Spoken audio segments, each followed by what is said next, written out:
मान्यवरांचं या ठिकाणी मनपूर्वक स्वागत आहे। मान्यवरांच्या शुभ हस्ते या ठिकाणी प्रतिमा पूजन संपन्न होत आहे। हिंदवी स्वराज्याचे संस्थापक सन्माननीय छत्रपती शिवाजी महाराज यांच्या प्रतिमेला अभिवादन। त्याचबरोबर सहकार महर्षी पद्मश्री डॉक्टर विठ्ठलराव विखे पाटील, पद्मभूषण खासदार डॉक्टर बाळासाहेब विखे पाटील यांच्या प्रतिमांना अभिवादन करून या प्रकाशन सोहळ्यास आपण प्रारंभ करतो आहोत। त्यांच्या समवेत सन्माननीय आमदार मोनिकाताई राजळे, सन्माननीय आमदार विठ्ठलरावजी लंगे पाटील, सन्माननीय आमदार काशीनाथजी दाते साहेब, सन्माननीय आमदार अमोलजी खताळ साहेब यांचे या ठिकाणी आगमन होत आहे। सर्व मान्यवरांचं मनपूर्वक स्वागत। मान्यवरांच्या शुभ हस्ते समयीतील सहकार ज्योती या ठिकाणी प्रज्वलित केल्या जात आहेत। आज आपल्या लोणी नगरीमध्ये अतिशय आनंदाचा असा हा सुवर्ण क्षण आपण सर्वजण याची देही याची डोळा या ठिकाणी अनुभवतो आहोत। तुकाराम महाराजांच्याच शब्दात सांगायचं झालं तर शुद्ध बीजापोटी फळे रसाळ गोमटी, मुखी अमृताची वाणी देह वेचावा कारणी। सन्माननीय पद्मभूषण खासदार डॉक्टर बाळासाहेब विखे पाटील यांनी शब्दबद्ध केलेल्या देह वेचावा कारणी या आत्मकथनाच्या द्वितीय आवृत्तीचा प्रकाशन सोहळा या ठिकाणी संपन्न होतो आहे। आणि या सोहळ्यासाठी आपल्या लोणी नगरीमध्ये सन्माननीय देशाचे मंत्री सन्माननीय नामदार श्री नितीनजी गडकरी साहेब हे आपल्यामध्ये उपस्थित आहेत। पुन्हा एकदा मान्यवरांचं मनपूर्वक सहर्ष स्वागत। मान्यवरांना विनंती असेल की आपण विचार मंचावर स्थानापन्न व्हावं। सहकार चळवळीचे जनक पद्मश्री डॉक्टर विठ्ठलराव विखे पाटील यांची 45वी पुण्यतिथी आणि लोकनेते पद्मभूषण खासदार डॉक्टर बाळासाहेब विखे पाटील यांची 93वी जयंती या निमित्तानं मान्यवरांचं स्वागत आणि या कार्यक्रमाचं प्रास्ताविक करत आहेत आपल्या सर्वांचे युवा नेते सन्माननीय खासदार डॉक्टर सुजयदादा विखे पाटील।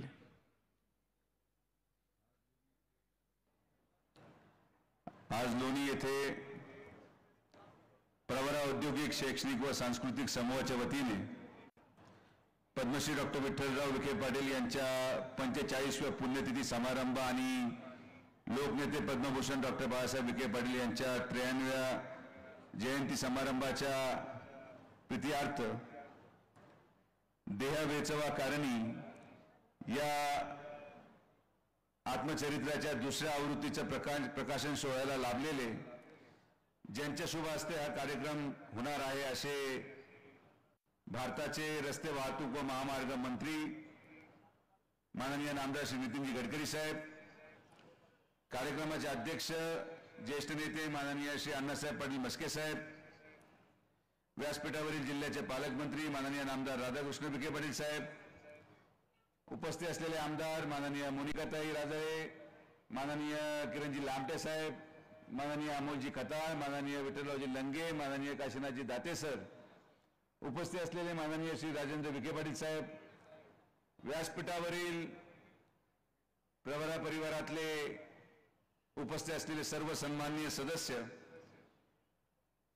या कार्यक्रमासाठी आलेले सर्व आमच्या माता भगिनी, सर्व तालुका आणि अहिल्यानगर मधून आलेले सर्व सन्माननीय पदाधिकारी, आलेले सर्व सन्माननीय पत्रकार आणि मित्रांनो, आजचा हा कार्यक्रम अतिशय महत्त्वाचा आहे। कारण की ज्या आत्मचरित्राच्या प्रथम आवृत्तीचं त्या ठिकाणी शुभारंभ देशाचे लाडके प्रधानमंत्री माननीय नरेंद्र मोदी साहेबांच्या हस्ते झाला होता आणि ज्या पहिल्या आवृत्तीचे जेवढे आपण त्या ठिकाणी आत्मचरित्र छापले, संपूर्ण महाराष्ट्रामध्ये अनेक भागातून लोकांनी ते घेतले, त्याची सराहना झाली आणि म्हणून आमच्या परिवारावर या ठिकाणी हा निर्णय घेण्यात आला की आता दुसऱ्या आवृत्तीचं देखील आपण कार्यक्रम घेणं आवश्यक आहे। आणि म्हणून आमच्या विखे पाटील परिवाराच्या वतीने आणि प्रवरा उद्योग समूहाच्या वतीने मी आभार मानतो माननीय नितीन गडकरी साहेबांचे की त्यांनी या कार्यक्रमासाठी आपला अमूल्य वेळ दिला आणि आज आम्हाला अभिमान आहे की अशा व्यक्तीच्या हस्ते या दुसऱ्या आवृत्तीचं या ठिकाणी लोकार्पण होत आहे. एकदा जोरदार टाळ्यांनी आपण माननीय गडकरी साहेबांचं या ठिकाणी स्वागत करायचं. या आत्मचरित्रामध्ये खासदार साहेबांचा जीवन प्रवास, त्यांचा राजकीय प्रवास, त्यांच्या माध्यमातून केलेलं काम, अशा अनेक गोष्टी आणि कौटुंबिक देखील आठवणीचा उजाळा देण्याचं काम खासदार साहेबांनी केलेलं आहे. मला विश्वास आहे की या दुसऱ्या आवृत्तीच्या लोकार्पणानिमित्त या आत्मचरित्राची प्रसिद्धी अधिक होऊन मला विश्वास आहे की भविष्य कालावधीमध्ये तिसऱ्या आवृत्तीचं देखील कार्यक्रम या ठिकाणी घेण्याची वेळ आपल्या सगळ्यांवर येईल. अशा प्रकारचं आत्मचरित्र या ठिकाणी लिहिलं गेलेलं आहे. मी परत एकदा व्यासपीठावरील सर्व मान्यवरांचे विखे पाटील परिवाराच्या वतीने आणि प्रवरा उद्योग समूहाच्या वतीने या कार्यक्रमाला स्वागत करतो आणि आपण देखील एवढ्या मोठ्या संख्येने आलात. आपले सगळ्यांचे स्वागत करून आभार मानतो आणि थांबतो. जय हिंद, जय महाराष्ट्र. धन्यवाद दादा. अतिथी देवो भव असं सांगणारी आपली भारतीय संस्कृती आणि या संस्कृतीला अनुसरून आज आपण आपल्यामध्ये उपस्थित असणाऱ्या मान्यवरांचा प्रवरा परिवाराच्या वतीने या ठिकाणी सत्कार करत आहोत. मी आपल्या सर्वांचे मार्गदर्शक महाराष्ट्र राज्याचे जलसंपदा मंत्री सन्माननीय नामदार श्री राधाकृष्ण विखे पाटील साहेब यांना विनंती करतो की त्यांनी आपल्यामध्ये उपस्थित असणारे सन्माननीय नामदार श्री नितीनजी गडकरी साहेब, केंद्रीय रस्ते वाहतूक मंत्री भारत सरकार यांना प्रवरा परिवाराच्या वतीनं सन्मानित करावं.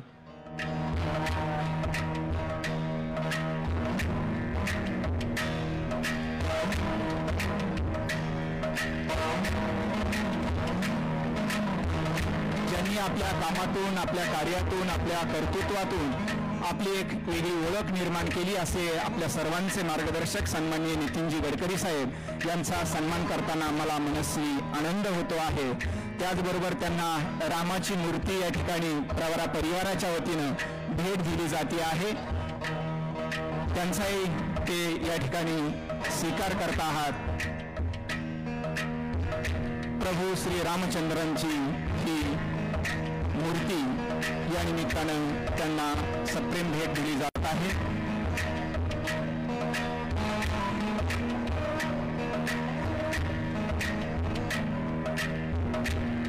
धन्यवाद.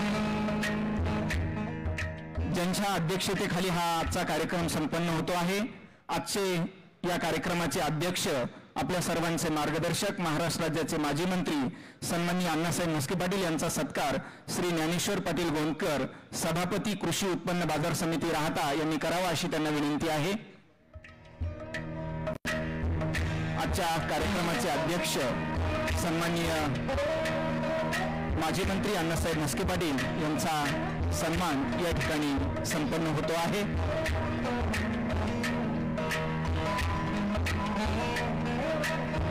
नंतर व्यासपीठावर उपस्थित असणारे सन्माननीय आमदार श्रीमती मोनिकाताई राजळे यांचा सत्कार सन्माननीय सुजयदादा विखे पाटील यांनी करावा अशी त्यांना विनंती आहे. त्याचबरोबर दादांना विनंती आहे की आपल्यामध्ये उपस्थित असणाऱ्या सर्व आमदार महोदयांचा त्यांनी सत्कार करायचा आहे. सन्माननीय आमदार डॉक्टर किरणजी लामटे साहेब, सन्माननीय आमदार विठ्ठलरावजी लंगे पाटील साहेब, सन्माननीय आमदार काशीनाथजी दाते साहेब, सन्माननीय आमदार श्री अमोल खताळ साहेब या सर्व उपस्थित आमदार महोदयांचा सत्कार आपल्या सर्वांचे युवा नेते खासदार डॉक्टर सुजयदादा विखे पाटील यांच्या शुभ हस्ते आहे. खरं तर आजचा हा कार्यक्रम त्या सर्वांच्या स्मरणात राहील असा हा एक आगळा वेगळा कार्यक्रम आहे. मराठीतील अनेक आत्मचरित्र प्रकाशित झाली, अनेक वाचकांनी ती वाचली, परंतु आजच्या साहेबांच्या या आत्मचरित्रामध्ये आपल्याबरोबर आपला समाज, आपले लोक आणि त्यांच्या स्वातंत्र्योत्तर वाटचालीचं जे मार्मिक विवेचन साहेबांनी केलं आहे ते खऱ्या अर्थाने वाखाणण्याजोगं आहे. साधी राहणी आणि उच्च विचारसरणी अशी साहेबांची एक ओळख होती. त्याचबरोबर थिंक ग्लोबली ॲक्ट लोकली या विचारधारेवर त्यांनी संपूर्ण आपलं जीवन या ठिकाणी व्यतीत केलं. अशा या साहेबांच्या आत्मचरित्राचा प्रकाशन सोहळा मी मान्यवरांना विनंती करतो की आपण आपल्या शुभ हस्ते या ठिकाणी या द्वितीय आवृत्तीचं प्रकाशन करावं. आजच्या कार्यक्रमाचे प्रमुख अतिथी माननीय नामदार श्री नितीनजी गडकरी साहेब आणि सर्व मान्यवरांच्या शुभ हस्ते या द्वितीय आवृत्तीचं प्रकाशन या ठिकाणी संपन्न होत आहे. पद्मभूषण खासदार डॉक्टर बाळासाहेब विखे पाटील यांनी शब्दबद्ध केलेल्या देह वेचावा कारणी या आत्मचरित्राच्या द्वितीय आवृत्तीचं प्रकाशन मान्यवरांच्या शुभ हस्ते या ठिकाणी संपन्न होत आहे. थिंक ग्लोबली ॲक्ट लोकली ही विचारधारा सदैव मनात ठेवून अखंडपणे शोषित, शेतमजूर, गरीब, होतकरू या सर्वांच्या जीवनाचा विचार करणारं साहेबांचं असं हे नेतृत्व आणि हे सगळे विचार या आत्मचरित्रामध्ये शब्दबद्ध झालेले आहेत. राजहंस प्रकाशनानं प्रकाशित केलेलं हे आत्मचरित्र, या आत्मचरित्राची ही द्वितीय आवृत्ती या ठिकाणी मान्यवरांच्या शुभ हस्ते प्रकाशित होते आहे. आपण या ठिकाणी मनोगताकडे वळत आहोत. आपल्या सर्वांचे मार्गदर्शक, आपल्या अहिल्यानगर जिल्ह्याचे पालकमंत्री, महाराष्ट्र राज्याचे सन्माननीय जलसंपदा मंत्री नामदार श्री राधाकृष्ण विखे पाटील साहेब यांना मी विनंती करतो त्यांनी या सभेला संबोधित करावं. सन्माननीय नामदार श्री राधाकृष्ण विखे पाटील साहेब हे या द्वितीय आवृत्तीच्या प्रकाशन सोहळ्याच्या निमित्तानं आपणा सर्वांना संबोधित करत आहेत.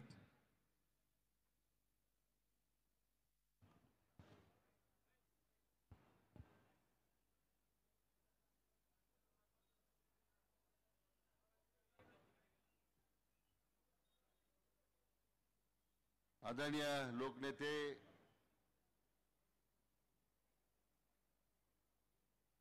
पद्मभूषण आदरणीय खासदार साहेबांच्या देह वेचावा कारणी या आत्मचरित्राच्या दुसऱ्या आवृत्तीचं प्रकाशन आज ज्यांच्या शुभास्ते संपन्न झालं ते आपल्या देशाचे नेते आणि आपल्या सर्वांचे मार्गदर्शक केंद्रीय रस्ते वाहतूक मंत्री आदरणीय नितीनजी गडकरी साहेब, कार्यक्रमाचे अध्यक्ष आदरणीय आमदार अण्णासाहेब मस्के पाटील, विधानसभेतल्या माझ्या सहकारी आमदार श्रीमती मोनिकाताई राजळे, आमदार श्री किरणजी लांबे, आमदार श्री काशीनाथ दातेसर, आमदार श्री विठ्ठलरावजी लांगे, आमदार श्री अमोलजी खताळ, आताच या ठिकाणी उपस्थित झाले आमदार विक्रमजी पाचपुते,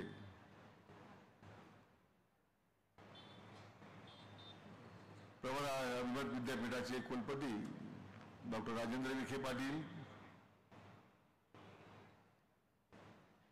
माजी खासदार डॉक्टर सुजय विखे पाटील,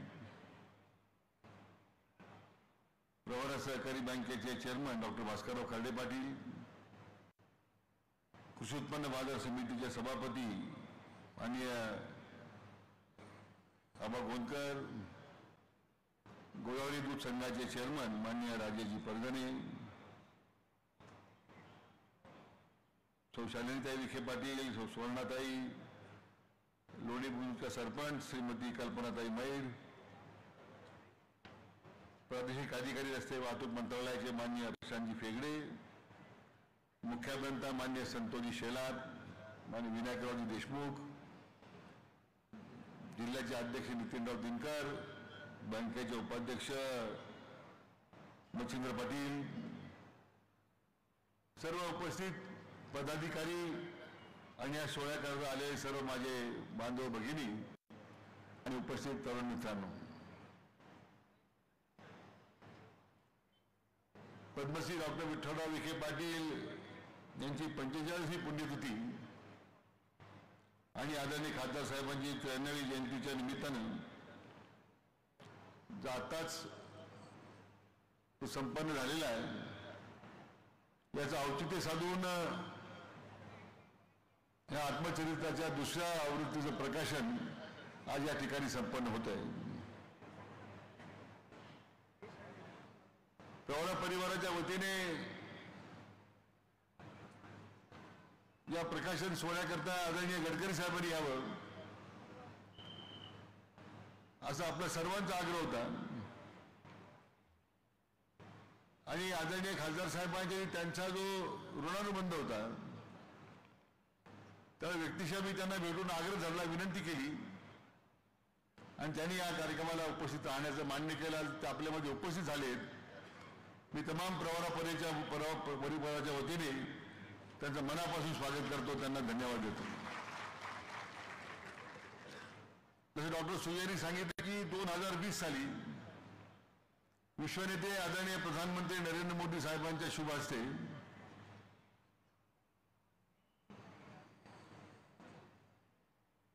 दूरदृश्य प्रणालीद्वारे त्या पुस्तकाचं प्रकाशन सोहळा झाला, कारण त्यावेळी कोविडचा काळ होता आणि दुसरी आवृत्ती आता या ठिकाणी प्रकाशित होते. त्याचा मला व्यक्तिशः आनंद आहे आणि 2 कारणासाठी की आज दुसऱ्या आवृत्तीचं प्रकाशन होतंय आणि दुसरे महत्वाचं कारण आदरणीय गडकरी साहेब या कार्यक्रमासाठी उपस्थित आहेत.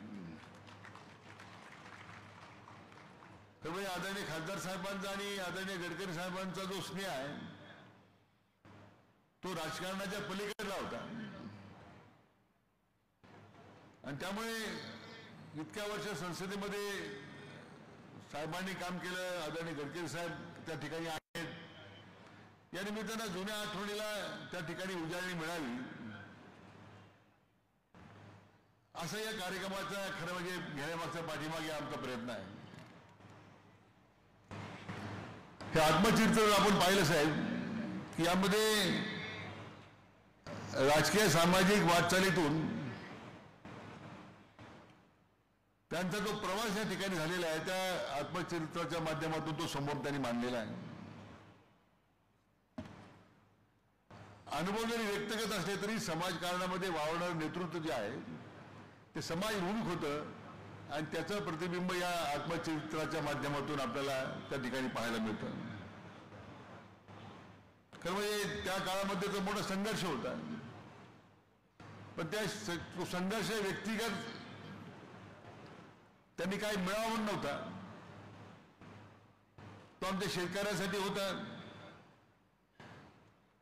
त्याची प्रश्नाची सोडवणूक व्हावं म्हणून त्यांनी सातत्यानं प्रयत्न केलेत.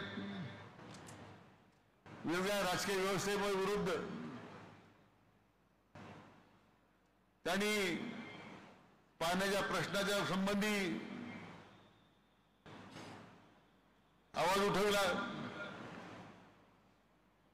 आणि मग ज्यावेळी त्या सगळ्या व्यवस्थेच्या समोर त्यांनी जी भूमिका मांडली, व्यवस्थेच्या विरुद्ध भूमिका मांडली,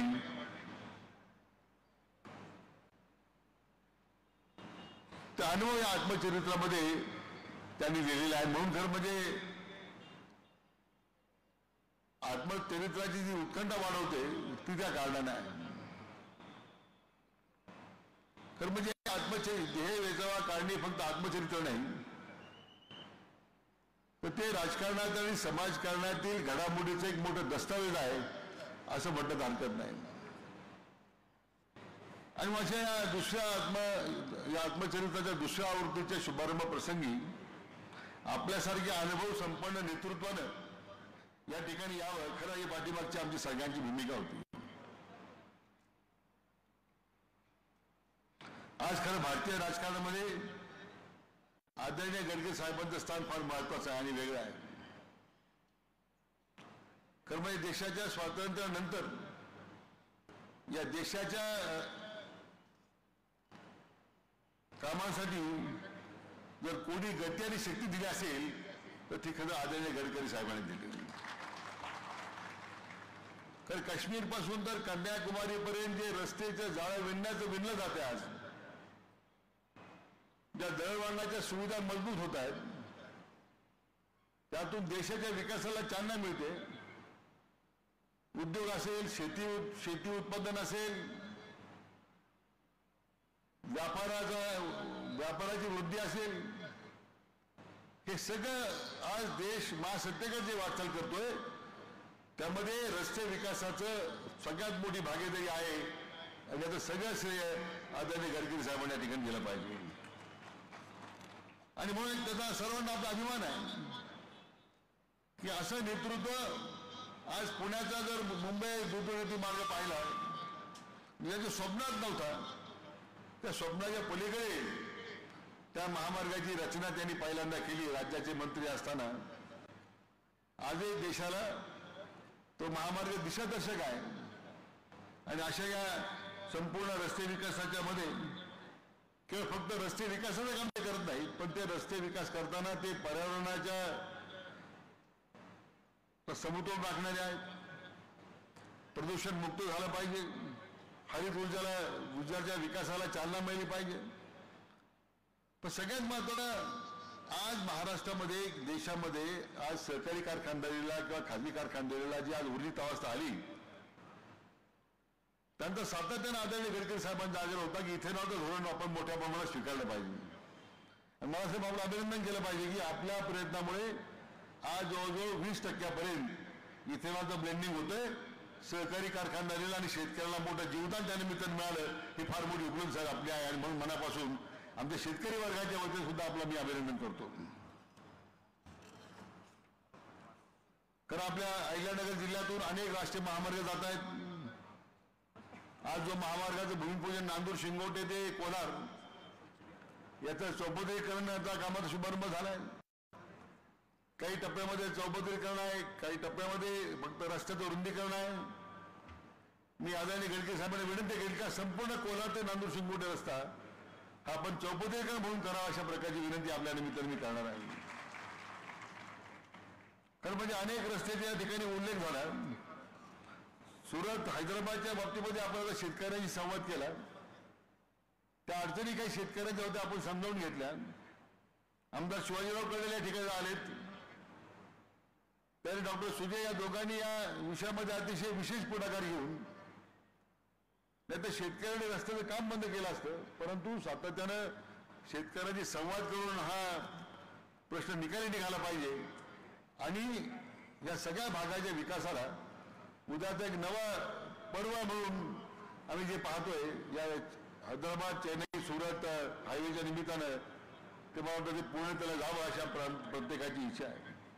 खरं म्हणजे महत्वाचा मुद्दा एवढाच मी सांगणार आहे की जो आमच्या सर्वांच्या दृष्टीने हा शिर्डी नगर हा कोणत्या मोर्चावर साहेब निघाला माहित नाही.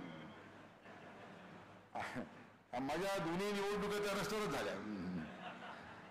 यांना हा रस्ता करता येत नाही, याच्यावर भाषण झाली. सुजय दक्षिण उभा होता, त्या काही संबंध नाही नगर मनमाडचा, पण त्याच्यावर भाषण झाली. पण साहेब आपल्याला माझी विनंती या निमित्तानं साहेब काहीतरी मार्ग काढा. आणि हा मार्ग येणाऱ्या कुंभमेळ्याच्या निमित्तानं फार महत्वाचा आहे. येणारा नाशिक येणारा भक्त तो कुंभाला येणार आहे, तो शिर्डीला येणार आहे, तो शिंगणापूरला जाणार आहे. त्या दृष्टीने या रस्त्याला आपण कृपया सर विशेष बाब म्हणून काही नियमावली शिथिलता करता आली तरी करावी, पण आमचा रस्ता आपण युद्ध पातळीवर पूर्ण करावा अशी विनंती मी आम जनतेच्या वतीने मी आपल्याला करतो. यावर्षी शेवटचा मुद्दा मी या ठिकाणी सांगून माझं भाषण संपवणार आहे की आपण आदरणीय खासदार साहेबांच्या स्मृतीप्रित्यर्थ आपल्या प्रवरा परिवाराच्या वतीने देश पातळीवर विविध क्षेत्रातील उल्लेखनीय काम करणाऱ्या लोकांसाठी व्यक्तींना पुरस्कार देण्याचा आपण निर्णय केलेला आहे. आणि मला मला सांगण्याचा आनंद होतोय की या पुरस्कार समितीचं अध्यक्षपद आदरणीय गडकरी साहेबांनी स्वीकारण्याचं मान्य केलेलं आहे. लवकरच त्यांच्या तारीख घेऊन आम्ही पुरस्कार समितीची बैठक घेऊ. देशामध्ये कृषी सहकार शिक्षण आरोग्य आणि पर्यटन क्षेत्रामध्ये उल्लेखनीय काम करणाऱ्या लोकांचा मी या निमित्तानं पुरस्कार देऊन आपण सन्मान करणार आहोत. मी पुन्हा एकदा आदरणीय गडकरी साहेबांचं आल्या सर्व आमदार महोदयांचं आणि उपस्थित सर्व आमच्या माता भगिनी आणि कार्यकर्त्यांचं पुन्हा एकदा या कार्यक्रमाच्या निमित्तानं मनपूर्वक स्वागत करतो आणि थांबतो. जय हिंद, जय महाराष्ट्र. धन्यवाद साहेब. दरम्यानच्या काळामध्ये सन्माननीय आमदार शिवाजीराव करडिले साहेब, सन्माननीय आमदार विक्रमजी पाचपुते साहेब यांचं या ठिकाणी आगमन झालं. संयोजन समितीच्या वतीने त्यांचं मनपूर्वक स्वागत. यानंतर आजच्या कार्यक्रमाचे अध्यक्ष महाराष्ट्र राज्याचे माजी मंत्री आपल्या सर्वांचे ज्येष्ठ मार्गदर्शक सन्माननीय अण्णासाहेब म्हस्के पाटील यांना विनंती असेल की त्यांनी या सभेला संबोधित करावं.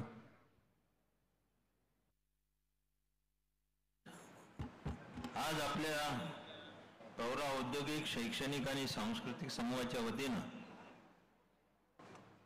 आणि पद्मश्री विखे पाटील जयंती यांची 45वी पुण्यतिथी नुकतीच साजरी झालेली आहे. त्याही कार्यक्रमाला त्यांनी यावं, पण शेवटी हा दोन्ही कार्यक्रमाचा समन्वय आपल्या खासदार सुजय दादा आणि नामदारांनी या ठिकाणी केलेला आहे आणि त्याचा खऱ्या अर्थाने समारोप या ठिकाणी होतोय.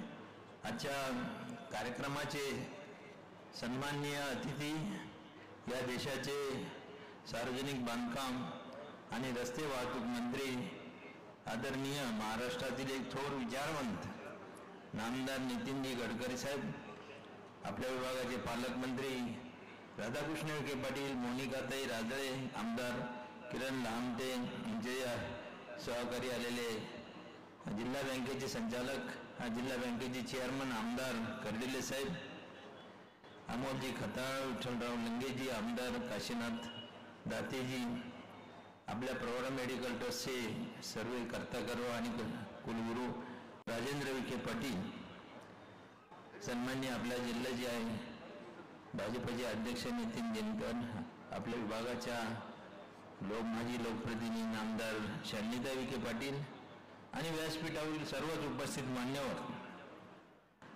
आज नामदार साहेबांनी या ठिकाणी स्वागत केलेलं आहे आणि या निमित्तानं महाराष्ट्रामध्ये जे जे काही विचार मांडले जातात ते परखडपणे स्वतः कोणाला काय वाटेल याची कधी चिंता गडकरी साहेब करत नाहीत आणि अनेक वेळेला सर्व स्टेटमेंट हे त्यांचे सर्व पक्षांना सर्व विचाराला धरून काही वेळा ते केले जातात आणि सर्वसामान्य माणसाचे विचार ते त्यांच्यामध्ये मांडत असतात. हे एक त्यांचं वैशिष्ट्य आहे आणि त्यामुळे राजकीय कुठल्या याची पर्वा न करता त्यांनी आतापर्यंत आपलं जे काही एक आगळं वेगळं अस्तित्व महाराष्ट्रामध्ये देशामध्ये निर्माण केलेलं आहे ते निश्चितच आपल्या सर्वांना भूषणावं आहे आणि नेहमी या सगळ्या गोष्टीकडनं आपण त्यांच्याकडे पाहतो आहोत. हे नेतृत्व वाढलं पाहिजे, महाराष्ट्रात वाढलं पाहिजे, देशात वाढलं पाहिजे, कारण त्यांना एक दूरदृष्टी आहे आणि देशाच्या आणि जगाच्या घटना ज्या घडतात त्याचे परिणाम या देशावरती काय होतात याचं योग्य ते अशा प्रकारचं विमोचन ते या ठिकाणी करतात. त्यांचं मी मनपूर्वक स्वागत करतो. या भागामध्ये खासदार साहेबांनी सहकाराची पद्मश्रीनी आणि खासदार साहेबांनी जी काही मुहूर्तमेढ केलेली आहे आणि हा पहिला कारखाना सुरू झाल्यापासून महाराष्ट्रात आणि देशामध्ये सहकारी चळवळीनं खूप मोठ्या प्रमाणावरती आकार घेतला आणि सर्वसामान्य माणसाच्या शेतकऱ्यांच्या शेतीमालाच्या प्रश्नाचा एक महत्त्वाचा टप्पा पार केला आणि आज त्याची फळं आपण सर्वजण भोगतो आहोत. नामदार साहेबांनी सांगितल्याप्रमाणे इथेनॉलचंही अशाच प्रकारचं महत्त्वाचं काम साहेबांनी केलेलं आहे. खासदार साहेबांचा नेहमी आग्रह राहिलेला का शेतकऱ्यांचा शेवटचा जो मनुष्य आहे त्याला सहकाराच्या माध्यमातून न्याय मिळाला पाहिजे आणि ती भूमिका सातत्याने आज जो काही आपण ग्रंथ देवचावा कारणी हा जो केलेला आहे त्याच्यामध्ये सविस्तर या सगळ्या गोष्टीचा उल्लेख त्यांनी केलेला आहे. ते आले या सन्माननीय नामदार साहेब गडकरी साहेब आले याबद्दल पुन्हा एकदा मी त्यांना मनपूर्वक धन्यवाद देतो. आपल्या सर्वांच्या वतीनं आपल्या या शैक्षणिक संस्था, औद्योगिक संस्था आणि या सगळ्या संस्थांच्या वतीनं त्यांना मनपूर्वक धन्यवाद देतो आणि थांबतो. जय हिंद, जय महाराष्ट्र. धन्यवाद साहेब. यानंतर समस्त ग्रामस्थ लोणीकर यांच्या वतीनं सन्माननीय आमदार श्री नितीनजी गडकरी साहेब यांचा या ठिकाणी सत्कार संपन्न होतो आहे. समस्त ग्रामस्थ लोणीकर यांच्या वतीनं सन्माननीय नामदार श्री नितीनजी गडकरी साहेब यांचा हा सत्कार ग्रामस्थांच्या वतीने संपन्न होतो आहे. लोणी नगरीमध्ये त्यांचं या ठिकाणी आगमन झालेलं आहे आणि आज त्यांच्या हस्ते देह वेचावा कारणी या आत्मचरित्राच्या द्वितीय आवृत्तीचं प्रकाशन संपन्न झालेलं आहे. आपल्याच भूमीतले एक भूमिपुत्र आपल्या कार्यानं, कर्तृत्वानं देशाच्या समाजकारणात, राजकारणात एक वेगळा ठसा उमटवत आहे याचा आम्हाला सार्थ अभिमान आहे आणि या निमित्तानं आपला हा सन्मान करताना आम्हाला मनस्वी आनंद होतो आहे. मनपूर्वक धन्यवाद. आणि यानंतर आजच्या कार्यक्रमाचे प्रमुख अतिथी सन्माननीय केंद्रीय रस्ते वाहतूक मंत्री माननीय नामदार श्री नितीनजी गडकरी साहेब यांना विनंती असेल की त्यांनी या सभेला संबोधित करावं. सन्माननीय गडकरी साहेब.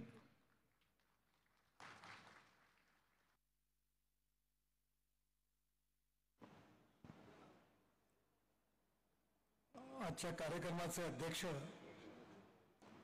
माजी मंत्री आदरणीय अण्णासाहेब मस्के पाटील,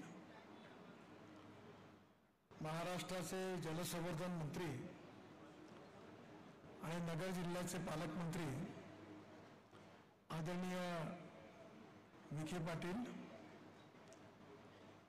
मंचावर उपस्थित आदरणीय श्रीमती मोनिकाताई राजळे, माननीय डॉक्टर किरण लहामटे, माननीय विठ्ठलराव लंगे, माननीय काशीनाथ दाते, माननीय विक्रम पाचपुते, अमोल खताळ, त्याचप्रमाणे आदरणीय राजेंद्र विखे पाटील, संजय विखे पाटील आणि उपस्थित सर्व मान्यवर बांधवांनो आणि बहिणींनो, आजच्या कार्यक्रमामध्ये सहभागी होत असताना मला विशेष रूपाने आनंद होतो आहे. आनंद याकरता होतो आहे की बाळासाहेब विखे पाटील यांच्याशी माझा अतिशय जवळचा आणि जिव्हाळ्याचा संबंध होता.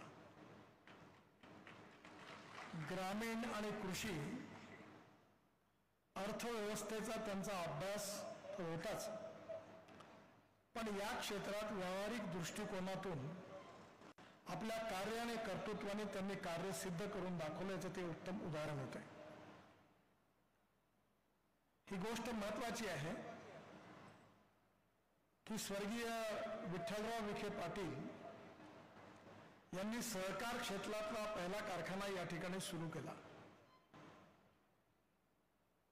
वैकुंठभाई मेहता असतील, धनंजयराव गाडगे असतील आणि स्वर्गीय विठ्ठलराव विखे पाटील असतील, यांनी सहकार चळवळीची मुहूर्तमेढ खऱ्या अर्थाने या जिल्ह्यात केली.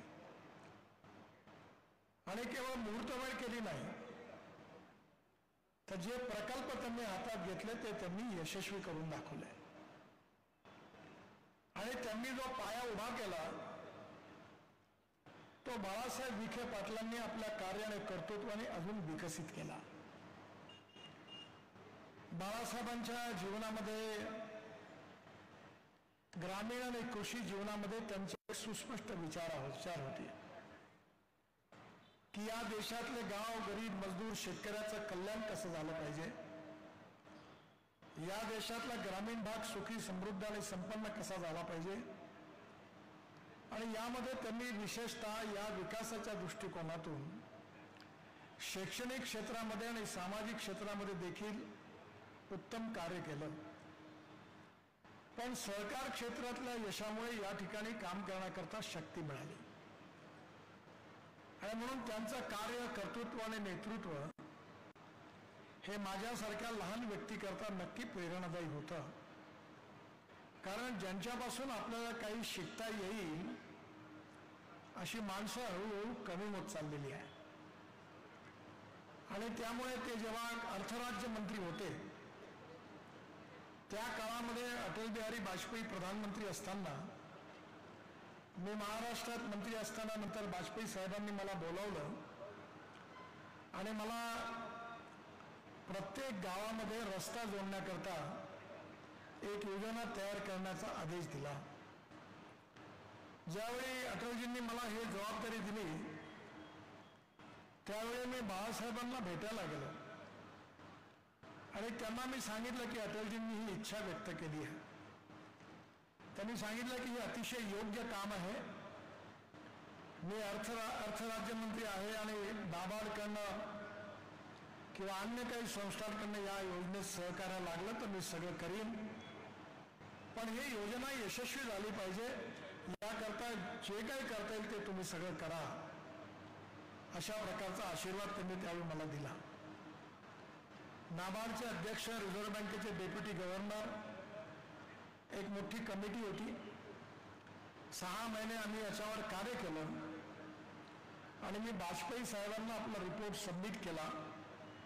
त्यांनी तो स्वीकारला आणि 15 दिवसानंतर डॉक्टर अब्दुल कलाम साहेबांनी त्या योजनेची घोषणा केली. त्या योजनेचं नाव होतं प्रधानमंत्री ग्राम सडक योजना. आपल्या देशामध्ये 6.5 लाख गावं आहेत. यापैकी 4.5 लाख गावांना पहिल्यांदा मजबूत रस्त्यांनी जोडण्याचं कार्य या देशाच्या इतिहासात कोणी केलं असेल तर ते त्यावेळेचे प्रधानमंत्री अटल बिहारी वाजपेयी यांनी केलं. याचा मला अतिशय अभिमान आहे आणि ती योजना बनवण्याचं सौभाग्य मला मिळालं. हा माझ्याकरता मोठा बहुमान आहे. खरं म्हणजे 47 साली देशाला स्वातंत्र्य मिळालं. त्या काळामध्ये मला कोणावर राजकीय टीका नाही करायची, पण विशेषतः जे नियोजन झालं, जो आर्थिक विचार आला, त्यामध्ये ज्या प्रमाणामध्ये ग्रामीण विकासाकरता, कृषी विकासाकरता जल, जमीन, जंगल आणि जानवर याच्यावर आधारित अर्थव्यवस्था केंद्रित करण्याची आवश्यकता होती, त्याला जेवढं प्राधान्य मिळालं पाहिजे ते मिळालं नाही. आणि त्याचा पहिला परिणाम असा झाला की मोठ्या प्रमाणावर गावातून लोक शहराकडे गेली. ज्यावेळी महात्मा गांधींची चळवळ सुरू झाली त्यावेळी गांधीजींनी सांगितलं की आपला देश गावामध्ये राहतो, कारण 90% लोकसंख्या त्यावेळी ग्रामीण भागामध्ये होती. पण कालांतराने 30% लोकांचं मायग्रेशन झालं. मुंबई, पुणे, दिल्ली, बेंगलोर, चेन्नई, मोठ्या मोठ्या शहरामध्ये अर्बन पॉप्युलेशन वाढली आणि ग्रामीण भागामधली लोकसंख्या कमी होत चालली. कोणी खुशीने शहराकडे नाही गेलं. याकरता लोक शहराकडे गेले याचं कारण गावात शिक्षणाच्या उत्तम सुविधा नव्हत्या. याकरता शहराकडे गेले की तरुण मुलाच्या हाताला रोजगार नव्हता. याकरता मजबुरीतून लोक शहराकडे गेले की उद्योग व्यवसायामध्ये काम करण्याची संधी त्यांना तिथे मिळाली आणि मग आपला प्रश्न सोडण्याकरता नाईलाजाने आपलं गाव सोडून अनेक लोक शहराकडे गेली. या सगळ्या सुविधा जर ग्रामीण भागामध्ये उपलब्ध असत्या तर ही लोक नसती गेली. आणि त्यामुळे आज ग्रामीण कृषी आणि अर्थव्यवस्थेचं महत्व खूप मोठं आहे. आपल्या देशाचा जर विकास मोजायचा असेल तर याकरता GDP किती आहे, सकल राष्ट्रीय उत्पन्न किती आहे याचा हिशोब केला जातो. जगामध्ये प्रत्येक देश अशा प्रकारचा हिशोब करत असतात. आपल्या देशामध्ये 12% उत्पन्न जे आहे देशाचं ते कृषी आणि ग्रामीण क्षेत्रातून आहे. 22 ते 24% मॅन्युफॅक्चरिंग म्हणजे इंडस्ट्रियल सेक्टरमधून आहे आणि 52 ते 54% सर्व्हिस सेक्टरमधून आहे. पण आपल्या देशामध्ये आज 60-65% लोकसंख्या ही ग्रामीण भागात आहे. त्यांचं सकल उत्पन्न फक्त 12% देशाकरता ते कॉन्ट्रीब्यूट करतात आणि इंडस्ट्री आणि सर्व्हिस सेक्टरमध्ये मात्र त्यातलं जवळपास 75% उत्पन्न जे आहे ते शहरी भागातून होतं. मला आठवतं ज्यावेळी शेतकरी संघटनेचं आंदोलन जोरात व्हायचं तेव्हा एक नारा दिला जात होता की साहेबाची मुलगी काय म्हणते, शेतकरी नवरा नको म्हणते. म्हणजे 50 एकराची शेती असेल तरी त्याला मुलगी द्यायला लोक तयार नव्हते होत. पण जिल्हा सहकारी बँकेत चपराशी म्हणून लागला तरी चालेल पण शेतकरी नको, अशा प्रकारची समाजातली स्थिती निर्माण झाली. आणि ही स्थिती बदलली पाहिजे. ग्रामीण भाग सुखी, समृद्ध, संपन्न झाला पाहिजे. ग्रामीण भागामध्ये सर्वांगीण विकास झाला पाहिजे अशी तळमळ राखणारी बाळासाहेब विखे पाटलांसारखे नेते होते की ज्यांनी ते आपल्या कर्तृत्वातून सिद्ध करून दाखवलं. म्हणजे आपल्या जिल्ह्याचं नाव दुष्काळी जिल्हा म्हणून. आता मी विखे पाटलांना प्रश्न विचारला की इरिगेशन किती आहे, 22-24% मिळालं. मी त्यांना विनंती केली की तुम्ही काही करा, आता जलसंवर्धन मंत्री आहात, तुम्ही या जिल्ह्यातलं सिंचन कुठल्याही परिस्थितीत 60 ते 65% झालं पाहिजे, यावर तुम्ही काम करा, प्राधान्य द्या. मी काही फार विद्वान नाही आहे, बऱ्याच लोकांचा समज आहे मी इंजिनियर आहे, पण मी इंजिनियर पण नाही.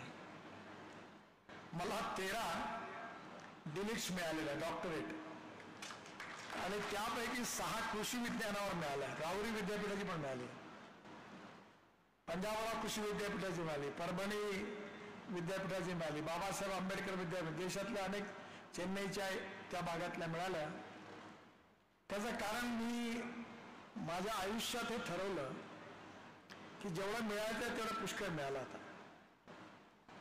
आता उर्वरित आयुष्यात जर काही करायचं असेल तर विदर्भामध्ये शेतकऱ्यांनी आत्महत्या नाही केल्या पाहिजे, याकरताच आपलं आता काम करायचं.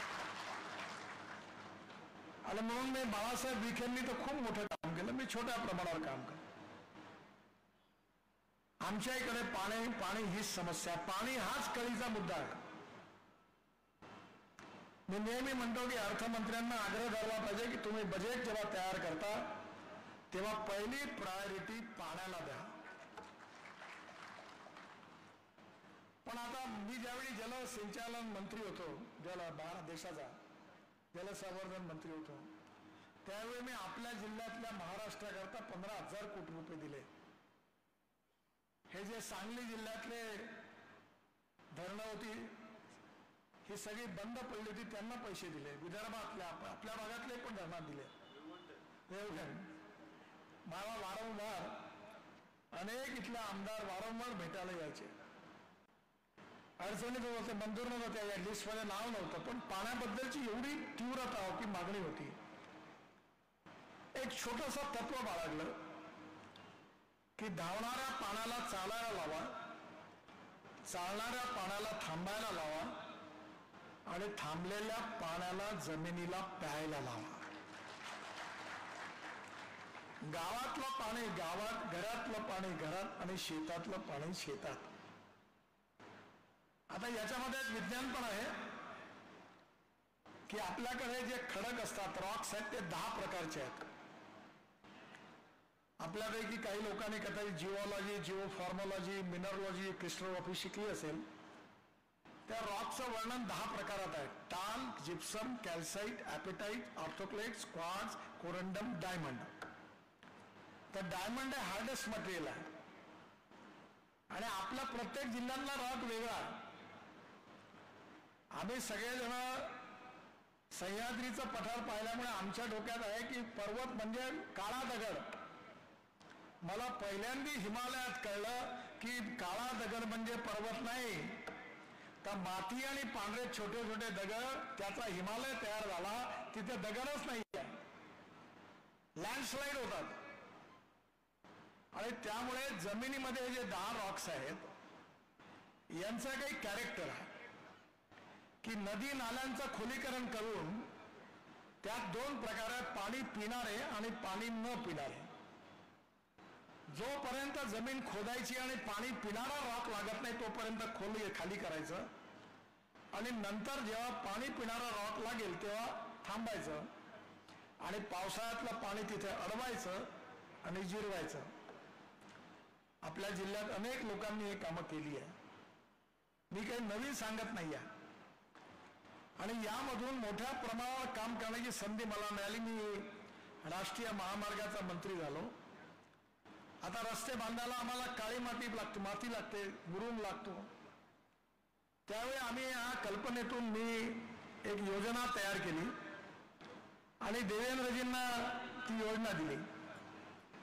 आणि मी त्यांना विनंती केली की नदी नाल्यांचं खोलीकरण, धरणांचं खोलीकरण, तलावांचं खोलीकरण हे मी मोफत करून देतो. तुम्ही फक्त मला रॉयल्टी त्याची मागू नका. ती रस्त्याच्या कामाकरता ते मटेरियल मी टाकतो आणि मी तुम्हाला तलाव बांधून देतो. त्यांनी GR काढला. आणि माझी आता विखे पाटलांना विनंती आहे की तुम्ही हा विषय सगळ्यात प्रतिष्ठेचा आणि ताकदीचा करा. मी पंजाबराव कृषी विद्यापीठात 36 तलाव बांधले. अनेक महाराष्ट्रामध्ये बुलढाणा आणि अजिंठा रस्त्यावर बुलढाणा पॅटर्न प्रसिद्ध आहे. बुलढाणा दुष्काळी भाग, सगळे नदी नाले खोलीकरण केले, तलावाचं खोलीकरण केलं, धरणाची माती काढली फुकट, 1 रुपया न मागता, आणि सगळी माती रस्त्यात वापरली. आणि त्यामुळे त्या भागात वॉटर कॉन्झर्वेशन कॅपॅसिटी वाढली. आणि एवढे सुंदर रिझल्ट आहे की आता माझ्या टीमला मी पाठवीन, ज्या ठिकाणी 800 फूट पाणी खोल गेलं होतं तिथे पाण्याची लेवल 80 फुटावर आली. आणि मी दुसऱ्याचं उदाहरण सांगत नाही, माझं सांगतो. माझ्याकडे 7 एकर शेती होती आहे, माझी पत्नी शेती बघते. आणि विदर्भ म्हणजे किती कठीण आहे तुम्हाला माहिती आहे. तुमचे साखर कारखाने तुम्ही खूप चांगला आहे, तुम्ही म्हणजे मेरिटवाल्या मुलांची शाळा आहे. आणि विदर्भ म्हणजे 100% 33% कमी गुण प्राप्त झालेल्यांची शाळा. आणि त्यामुळे तिथे आता 4 साखर कारखाने माझ्या गळ्यात लटकल्यात. त्यामुळे मी किती कठीण परिस्थितीतून काम करतो तुम्ही विचार करा. कारण भावना आणि व्यवहारात फरक असतो, पण मी ते इतर काही गोष्टी सुरू करून त्याचा लॉस भरून काढून बँकेचं कर्ज फेडतो.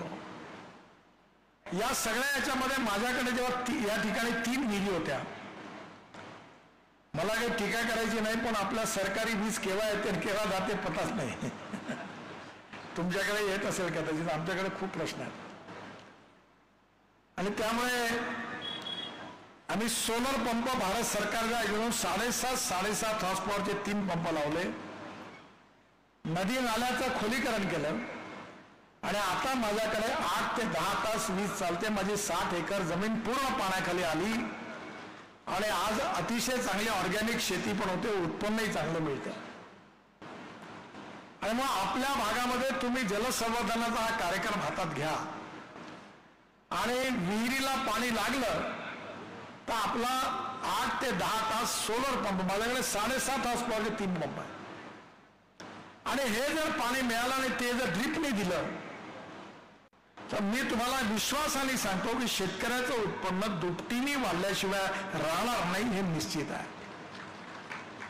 त्यामुळे येणाऱ्या काळामध्ये जलसंवर्धनाचं क्षेत्र जे आहे ते खूप महत्वाचं. आणि त्याच्यात माझी विनंती आहे की आज मी तुमच्याकडे 4 कामं मंजूर केली. नांदूर, शिंगोटे, कोलार, नंतर नगर ते सबळखेड, आष्टी, चिचपूर, बेले, अलकुरी, निगोज, शिरूर, श्रीगोंदा गावातील एक लहान पूल आहे. आणि आता हा जो मालेगाव, मनमाड, कोपरगाव हा 6 लेन रस्ता करायची मी सूचना केली. 30,000 PCOS ट्रॅफिक आहे हा रस्ता आहे. आणि सगळ्यात महत्वाचा म्हणजे तुमच्या भागातून 42,000 कोटी रुपये खर्च करून सुरत चेन्नई रस्ता चाललेला आहे. तुम्हाला 1 रुपया नाही लागणार. तुम्ही फक्त मला कलेक्टरकडनं परवानगी द्या. मी NHAI कडनं तुमच्या जिल्ह्यात हजारो तलाव, नदी नाले खोलीकरण, रुंदीकरण फुकटात करून द्यायला तयार आहे. आणि हे जर झालं तर या जिल्ह्यातलं चित्र बदलल्याशिवाय राहणार नाही.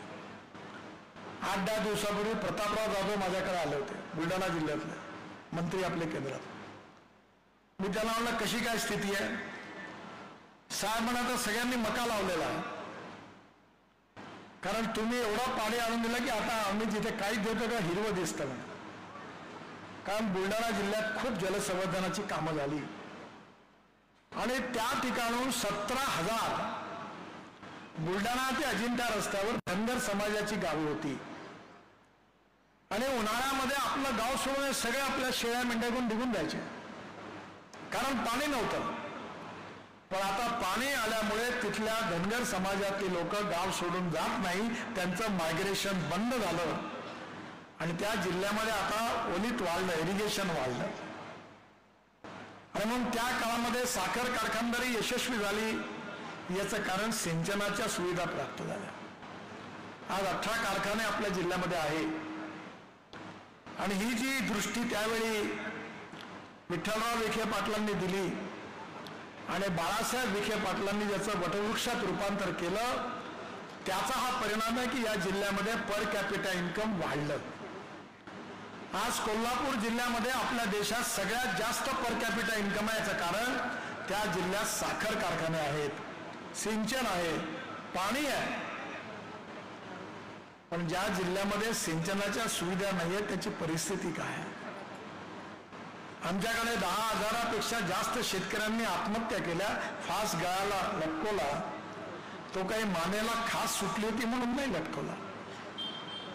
त्याचं कारण आजची जी शेती आहे, बँकेतून कर्ज काढल्यानंतर विशेषतः कॉटन प्राइस मेकॅनिझम मध्ये शेतकरी फसला आणि त्या सगळ्या प्रकरणामध्ये बँकेचं कर्ज देऊ न शकल्यामुळे स्वाभिमानी शेतकऱ्यांनी नाईलाजाने काही लोकांनी आत्महत्या केल्या. आज ही परिस्थिती बदलवण्याची जबाबदारी आपल्या सगळ्यांची आहे.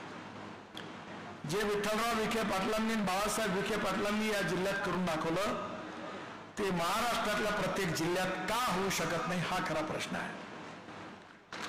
की सामाजिक विकास, शैक्षणिक विकास हा महत्वाचा आहे. आपण ज्याला राजकारण म्हणतो त्याचा अर्थ समाजकारण, राष्ट्रकारण आणि विकासकारण. राजनीतीचा अर्थ आहे लोकनीती, धर्मनीती आणि समाजनीती. आणि पॉलिटिक्स बद्दल असं म्हटलं जातं की politics is the instrument of socio economic reform. सामाजिक आर्थिक परिवर्तनाचं राजकारण हे प्रभावी उपकरण आहे. सत्ताकारण म्हणजे केवळ राजकारण नाही आहे. आणि त्यामुळे मी नेहमी सगळ्यांना सांगतो, मी पण जवळपास 90% सामाजिक काम करतो. जात पंथ धर्म भाषा, मी पण लोकसभेचा सदस्य आहे, तिसऱ्यांदा निवडून आलो. मी सांगितलं जात पात की बात नाही करणार, माझ्याकडे येऊच नका बघा. अजून काय बोललो ते मी सांगत नाही. माणूस हा जातीने मोठा नाही आहे, माणूस हा गुणाने मोठा आहे. या समाजातली छुआछूत, अस्पृश्यता, जातीयता समूळ नष्ट केली पाहिजे आणि सामाजिक समता आणि आर्थिक समता प्रस्थापित केली पाहिजे. या उद्दिष्टातून विठ्ठलराव विखे पाटलांनी सहकार चळवळीची सुरुवात केली. पण सहकार चळवळीच्या बाबतीमध्ये अनेक ठिकाणी उत्तम यश आलं आणि अनेक ठिकाणी अपयश समोर आलं. मी पण सहकार चळवळीत छोटंसं काम करतोय. कॉपरेटिव्ह स्टोअर आहे आमच्या काही छोट्या कल्पनात, तो आता बंद केलं उघडणं. कारण जो रजिस्ट्रार सहकार विभागाचा अधिकारी, ज्याला 1 रुपयाचा घेणं देणं नाही, ज्याचा आमच्या संस्थेत शेअर नाही, तो आमचा गाईड अँड फिलॉसॉफर बनला.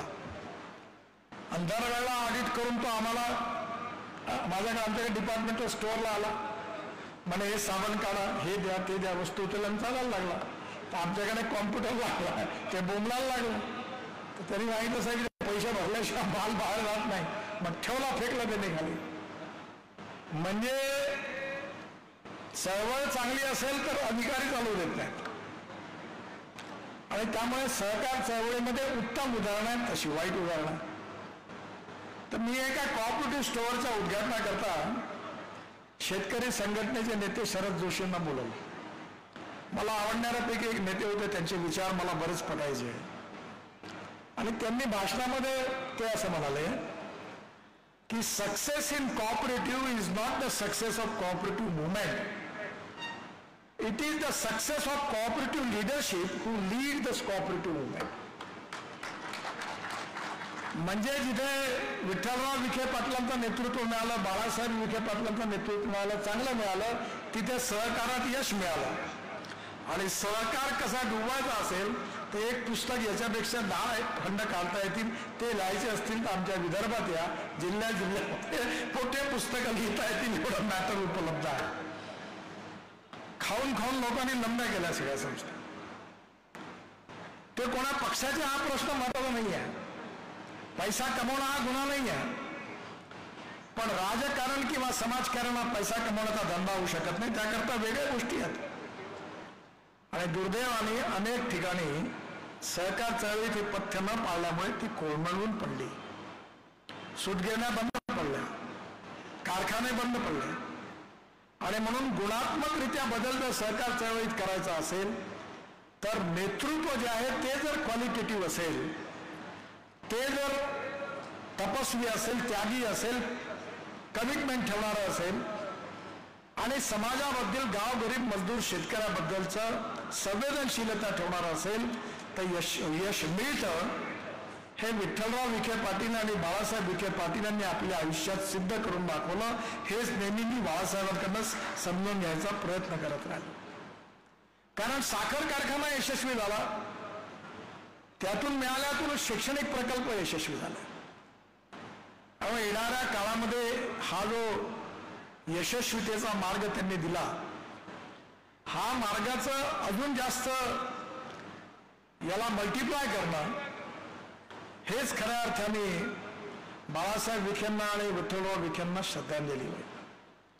आजकाल जगामध्ये युनोमध्ये एका गोष्टीची चर्चा झाली आणि ती चर्चा बरोबर बाळासाहेबांच्या विचाराशी जुळली आहे. पुस्तक पण मी चाललं.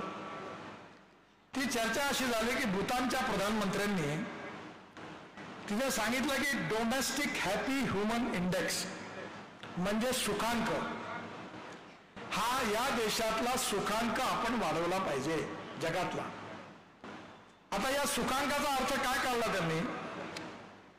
सुखांकाचा अर्थ असा होता की प्रत्येक गावामध्ये जायला रस्ता असला पाहिजे, 24 तास वीज असली पाहिजे, प्यायला शुद्ध आणि स्वच्छ पाणी मिळालं पाहिजे, प्रत्येक गावामध्ये उत्तम शिक्षणाची व्यवस्था असली पाहिजे, शेतकऱ्याच्या मालाला उत्तम भाव मिळाला पाहिजे, त्याकरता प्रोसेसिंग इंडस्ट्रीज असल्या पाहिजे, स्मार्ट सिटी सारखे स्मार्ट विलेजेस असले पाहिजे आणि तरुण मुलाच्या हाताला रोजगार असला पाहिजे. म्हणजे ही जे हा जो सुखांक आहे डोमेस्टिक हॅपी ह्युमन इंडेक्स, हा कसा वाढवता येईल याचा विचार त्यांनी भूतानच्या प्रधानमंत्र्यांनी युनोच्या सभेत मांडला. आणि हा डोमेस्टिक हॅपी ह्युमन इंडेक्स जर आपण काढला तर गडचिरोली जिल्ह्याचा किती आहे आणि नगर जिल्ह्याचा किती आहे तुम्हाला लक्षात येईल. आज शिक्षणाची सोय आहे, उच्च शिक्षणाची सोय आहे, रिसर्च करण्याची सोय आहे, तंत्रज्ञान असेल, नॉलेज ही पॉवर आहे, ही शक्ती आहे. त्यांनी ओळखलं ज्याला बाबासाहेब आंबेडकरांनी नॉलेजला, ज्ञानाला वाघिणीचं दूध म्हटलं होतं. वाघिणीचं दूध. Innovation, entrepreneurship, science, technology, research, skill and successful practices. We name it as knowledge, and conversion of knowledge into wealth is the future. ज्ञानाचं रूपांतर संपत्तीत करणं हे आपलं भविष्य आहे. आणि हे जर समजायचं असेल तर ज्ञानार्जन केलं पाहिजे. आणि शिक्षण जे आहे ते सर्व प्रकारचं उच्च शिक्षण, स्किल डेव्हलपमेंट, तंत्रज्ञान, ज्ञान, विज्ञान, तंत्रविज्ञान हे जर आपल्या लोकांना उपलब्ध झालं तर ज्ञानाच्या माध्यमातून आपण विश्वगुरू बनू शकतो. प्रधानमंत्री मोदीजींचं स्वप्न आहे की आपला देश आत्मनिर्भर भारत झाला पाहिजे, आपला देश विश्वगुरू झाला पाहिजे, आपल्या देशामध्ये $5 ट्रिलियन इकॉनॉमी झाली पाहिजे. आणि हे सगळं जर आपल्याला पूर्ण करायचं असेल तर या देशातल्या ग्रामीण भागातल्या जनतेचं उत्पन्न, कृषी क्षेत्राचं उत्पन्न GDP मध्ये 12% आहे, ते कमीत कमी 26% करावं लागेल. 26%. आणि ते 26% करायचं तर नवीन नवीन मार्ग शोधले पाहिजे. मधल्या काळामध्ये मी स्पेनला गेलो, जगातल्या लोकांशी भेटत असतो. एक चांगला विचार आला की आपण 5 फुटावर ऊस लावतो. 2 कंपन्यांनी स्वीट सोरगम तयार केलं, 100 दिवसात येतं. आणि त्याच्यामध्ये जर आपण स्वीट सोरगम लावलं तर एकरी 25 टन जे होतं, ज्याच्यात 14% साखर आहे, तर महिना 1.5 महिना कारखाना हा स्वीट सोरगम वरून ज्यूस काढून ज्यूस टू इथेनॉल बनवता येईल. आणि शिवाय शेतकऱ्याला 60 ते 70 टन ऊस होईल. म्हणजे टोटल 90 ते 100 टन जर आपल्याला उत्पन्न झालं आणि दोघांना भाव सारखा असेल तर एका शेतकऱ्याला एकरी कमीत कमी 1.5 ते $2.25 लाख रुपयाचा फायदा झाला तर शेतकऱ्याची गरिबी कशा करता राहील. आपल्या भागामध्ये आपण युरिया, सुफला मिश्र खतं फेकून देतो. आज आपण भारत सरकारमध्ये अमेरिकेत गेलेल्या आपल्या तरुण संशोधकांनी नॅनो युरिया, नॅनो मिश्र खत आणलं. आता तर परवा नॅनो युरियावाला सायंटिस्ट माझ्याकडे आला, त्यात 32% नायट्रोजन आहे. आपण एका एकरामध्ये 4 पोते युरिया फेकतो ऊसाकरता. माझ्याकडे मी स्वतः ड्रोननी स्प्रेइंग केलं तर 2 बॉटल युरिया 250-250 रुपयाचे 500 रुपयात युरियाचं काम झालं. आणि 900-900 रुपयाच्या 2 बॉटल मिश्र खताचा वापरल्या. म्हणजे एकरी 5 ते 6 हजार रुपये खर्च कमी झाला. आणि आपण जेव्हा रासायनिक खत फेकतो, जमीन खराब करतो, 75% खत वाया जातं, 25% फक्त पिकांना जातं. आणि आपण जेव्हा ड्रोननी स्प्रेइंग करतो तेव्हा 75% प्लांटला जातं आणि 25% वेस्ट होतं. आणि आपण दरवर्षी 1.5 लाख कोटी रुपये हे रासायनिक खत इम्पोर्ट करण्याकरता खर्च करतो आणि याच्यावर सगळे सबसिडी देऊन आपण शेतकऱ्यांना देतो. आज आपली जमीन खराब होत चाललेली आहे. पंजाब आणि हरियाणामध्ये वाईट स्थिती आहे. आपल्याला अभ्यासातून कळलं की ऑर्गॅनिक कार्बन वाढवला पाहिजे. येणाऱ्या काळामध्ये आपल्याकडे जो बायोमास आहे त्याच्यातून ऑर्गॅनिक कार्बन तयार करून आमच्या विदर्भामध्ये MSMEच्या इन्स्टिट्यूटने आम्ही एक छोटं त्यांनी सायंटिस्टने तयार केलं 5 ड्रमवर. आमच्या पराठ्या आम्ही जाळून टाकतो. त्या कॉटन स्ट्रॉ पराठ्या त्याच्यात जाळल्या आणि त्याच्यातून ऑर्गॅनिक कार्बन निघाला आणि प्रेस मड आणि स्पेंट वॉश म्हणून जवळपास 25,000 ते 30,000 टन आम्ही सेंद्रिय खत तयार करतो. त्यात तो टाकला आणि झाडांना दिला. मी नेहमी म्हणलं की आपण काही बोललो तर पहिले आपल्याकडे प्रयोग केला पाहिजे, नाही तर उद्या फसला तर लोक आपल्याला दोष देतील. तुम्हाला आश्चर्य वाटेल, माझ्याकडे एकरी 14.5 क्विंटल तुरी झाल्या ऑर्गॅनिक. मी त्याची डाळ तयार केली आणि आमच्या सुपर बाजारमध्ये विकली. 20 दिवसात विकल्या गेली. एकरी 88 टन ऊस झाला मला 10 एकरामध्ये. आमच्याकडे 25, 30, 40 सुरुवात झाली. आता 40-50 वर आले. तेव्हा आता हळूहळू आमच्याकडे काही 15 शेतकरी 100 टनावर पण निघाले. तुमच्याकडे तर आहेच, पण आमचा थर्ड क्लासचा खजिना आहे सगळा. म्हणजे जर तंत्रज्ञान शिकलं तर हे शक्य आहे. आणि मग एक्सपेंडिचर कॉस्ट कमी करणं आणि व्हॅल्यू ऍडिशन करणं यात शेतीत फायदा आहे. मी ज्यावेळी कॉलेजमध्ये शिकवतो कापूस लावायचो, H4 H6 खूप कापूस लावला. हे स्प्रे करा, ते स्प्रे करा. ते ॲस्पी बोलोचा एक पॉवर स्प्रेअर घेतला होता विकत आणि मी ते खूप खता 5 झालं. ते रोगर आणि ब्लॅनोफिक्स दुनियाभरचे औषधं आणायचो, खूप हे करायचो. आणि मला वाटलं आता आपल्याला 18-20 क्विंटल कापूस होईल. 1 लाख रुपयाचा कापूस झाला आणि 89,000चा खर्च झाला. खाया पिया कुछ नाही, ग्लास फोडा हटना. म्हणून येणाऱ्या काळामध्ये टेक्नॉलॉजी महत्वाची आहे. मी आता स्पेनमध्ये गेलो होतो. विदर्भातले 25 शेतकरी संत्र्याचे नेले होते आणि स्पेनमध्ये व्हॅलेन्सिया नावाची एक जागा आहे जिथे व्हॅलेन्सिया संत्रा आहे, तिथून आलेला आहे. तिथे एका एकरात 340 झाडं लागतात आणि आमच्याकडे विदर्भात, माझ्याकडे बगीचा आहे, आमच्याकडे एका एकरात 100 झाडं लागतात. ते झाडं आधीच कापून टाकतात, छाटून टाकतात, वाढून देत नाही. आणि त्यांचं सगळं तंत्रज्ञान ड्रोननी त्याचं शूटिंग करून मी आणलं आणि त्यांच्याकडे एका एकरामध्ये 30 टन संत्र होतात आणि आमच्याकडे विदर्भात एका एकरामध्ये 4 टन संत्र. मग कसा आपला विकास होणार? परवा आम्ही आमच्या ॲग्रोव्हिजनतर्फे कार्यक्रम घेतला आणि मी म्हणलं फुकटात नाही, कारण फुकट दिलं तर लोकांची प्रवृत्ती हरामाचा माला चला. म्हणलं नाही, जो 250 रुपये भरून पास घेईल त्याला हॉलमध्ये एंट्री. 650 लोक आले. 4.5 तास कार्यक्रम झाला. पंजाबराव कृषी विद्यापीठातल्या एका एक्सपर्टनी इस्रायलच्या संत्र्यावरचं प्रेझेंटेशन दिलं. नंतर स्पेनचं प्रेझेंटेशन झालं आणि लोकांना आता कळलं की आपण काय केलं म्हणजे आपलं उत्पन्न वाढू शकतं. शेती अशी नाही आहे की जमीन आहे, फेकले बी आणि आलं पीक. बीजामध्ये पण परिवर्तन झालं पाहिजे, कलमामध्ये पण झालं पाहिजे आणि टेक्निक्स जे आहेत तेही आपण समजले पाहिजे जे आपल्या भागात आहे. आता मला म्हटलं मी मदर डेअरी आणली विदर्भात, मराठवाडा विदर्भ. मला लाज वाटते तुम्हाला सांगताना, पण मी हे आवर्जून सगळ्यांना सांगतो की तुम्ही नगर जिल्ह्यात जेवढं दूध तयार करता तेवढा अख्ख्या विदर्भात होत नाही. ही आमची स्थिती आहे. कसा विकास होईल शेतकऱ्याचा? 50 लाख लिटर दूध तुमच्याकडे आहे आणि आता आम्ही 3 वर्षात विदर्भात 50 लाख लिटर दूध असं करू तयार, असं त्या भाषणात म्हटलं तर लोक टाळाबोल होतात. आणि तुम्ही एका जिल्ह्यात 50 लाख, कोल्हापूर जिल्ह्यात किती, सांगली जिल्ह्यात किती. मी म्हणलं आज तुम्हाला विखे पाटलांना विनंती केली, साहेब आम्हाला 50,000 गाई पाहिजे मदर डेअरी म्हणते गाई आणू राजस्थानमधून, गुजरातमधून. आणि मला खरोखर आनंद आहे की 1952 साली गीर जातीची गाय ही ब्राझीलला गेली आणि तिथे ती 60 लिटर दूध देते. तिचा एक सांड बुल तयार झाला, त्याचं नाव आहे टोरंटो. त्याचं सिमेंट आणलं आणि ते भारतातल्या गाईला दिलं तर 15-15, 20-20 लिटरच्या गोऱ्या तयार झाल्या.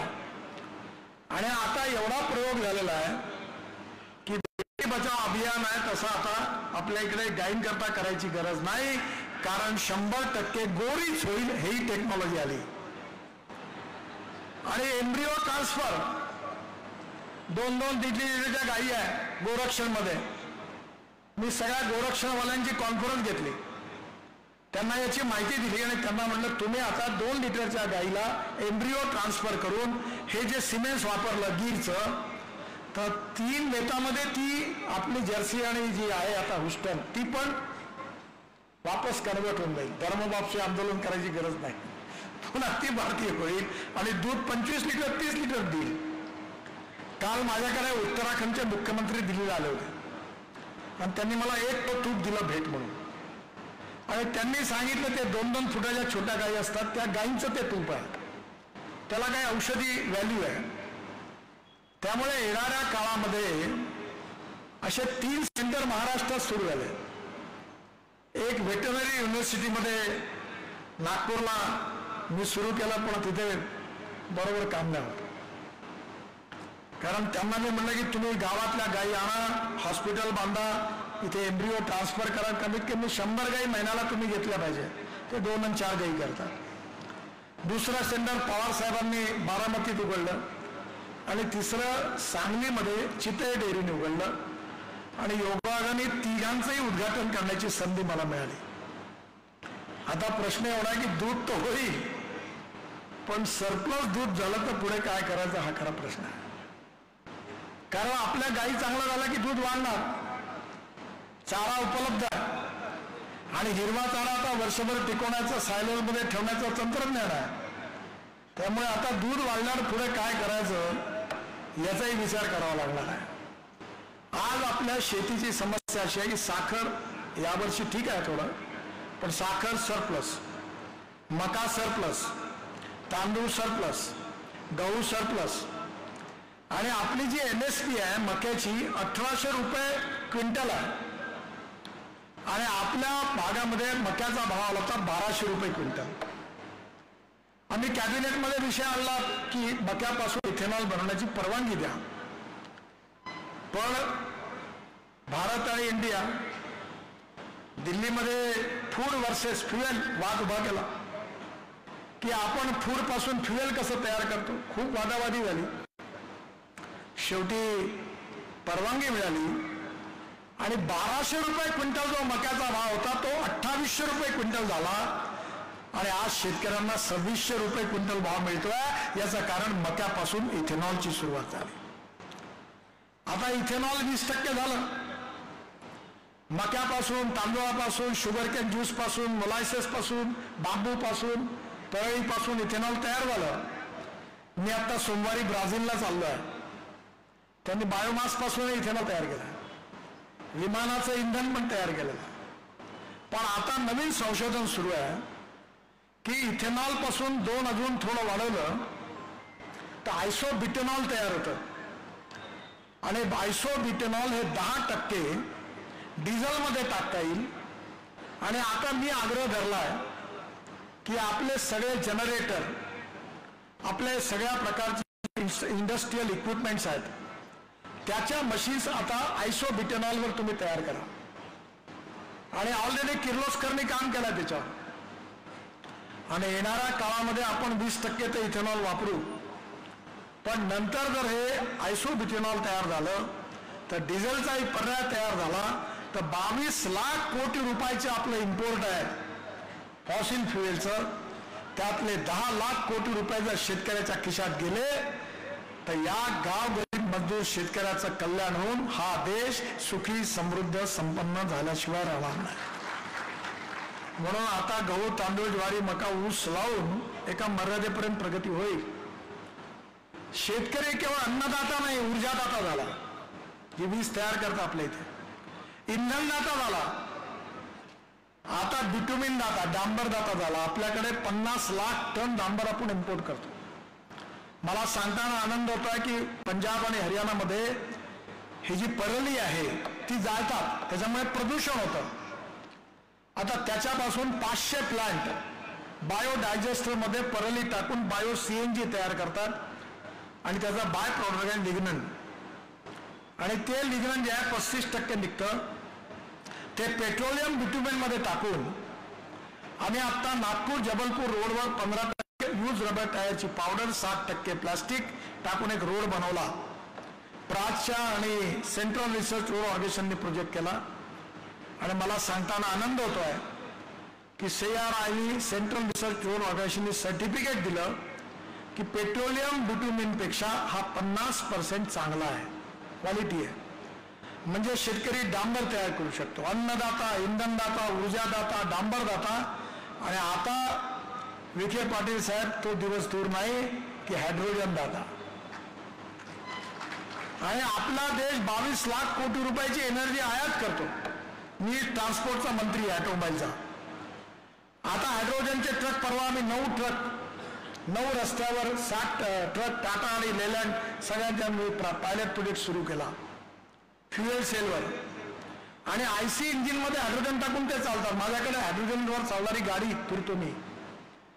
100% इथेनॉलवर चालणाऱ्या गाडीत फिरतो.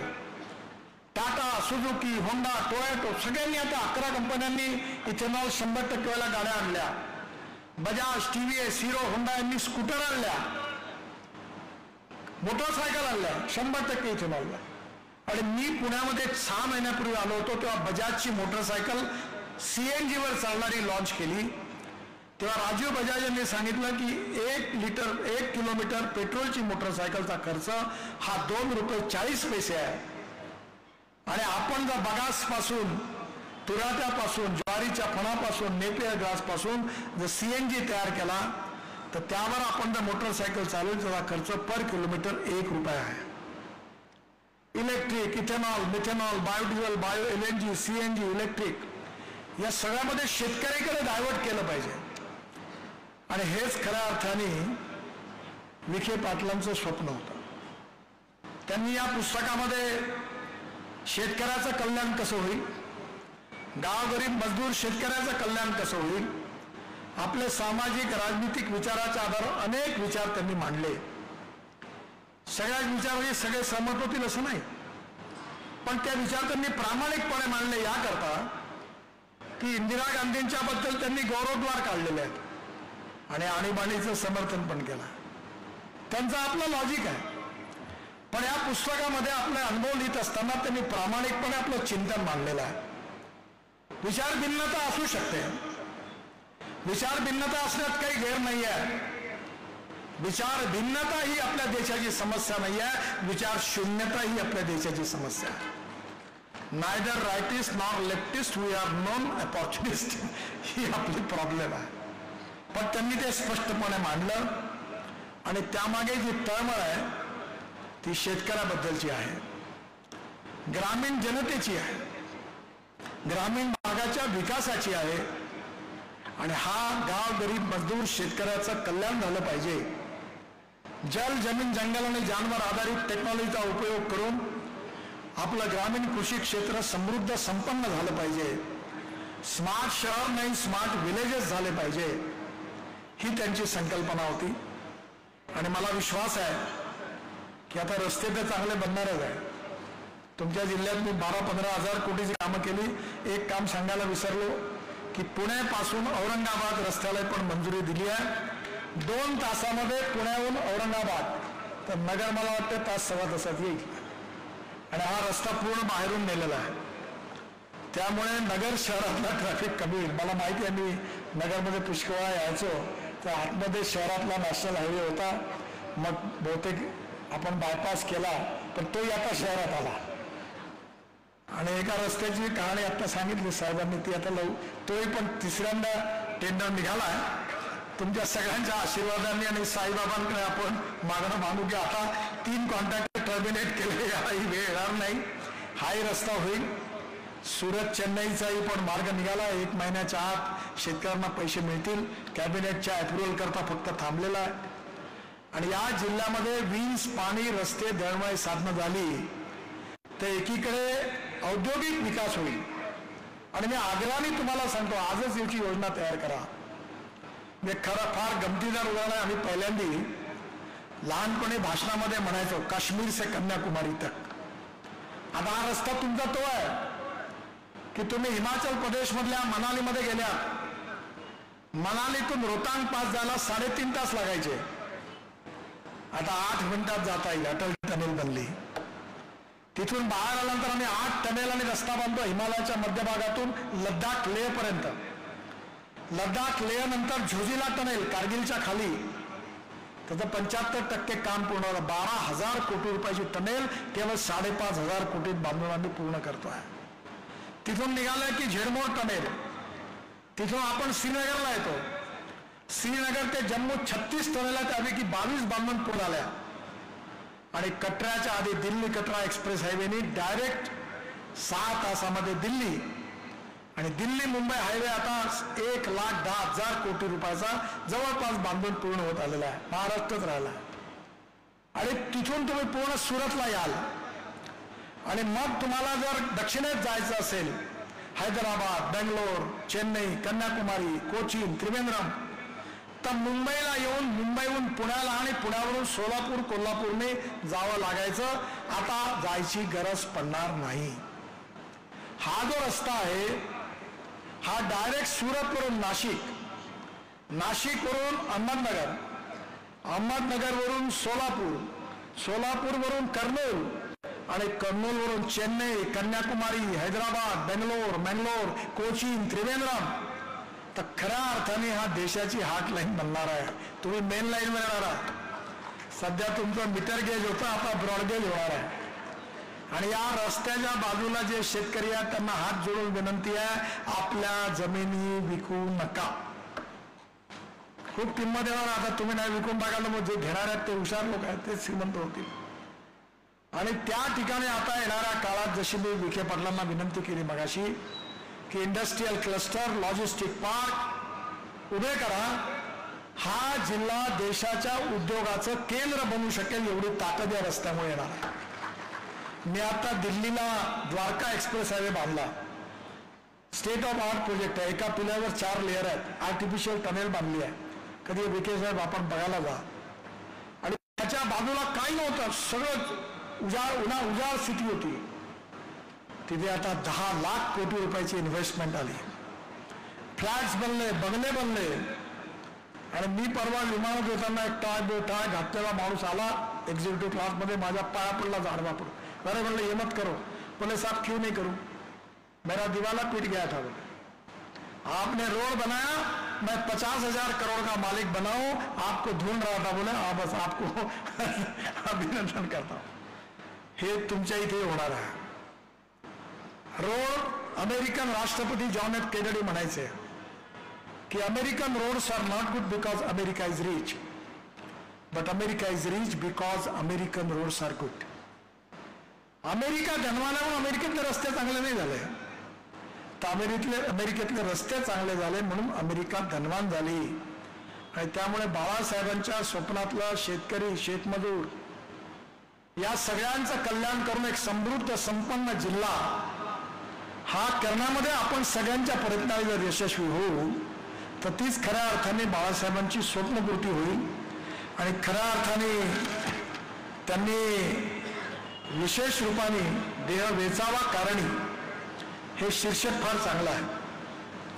देह वेचावा कारणी याचा अर्थ तुकाराम महाराजांनी जे सांगितलेलं आहे, अनेक संतांनी सांगितलेलं आहे, आणि लोकमान्य टिळकांनी सांगितलं की एखादा माणूस आपण जीवनात जगला किती यापेक्षा जीवन जगला कसा हे महत्वाचं आहे.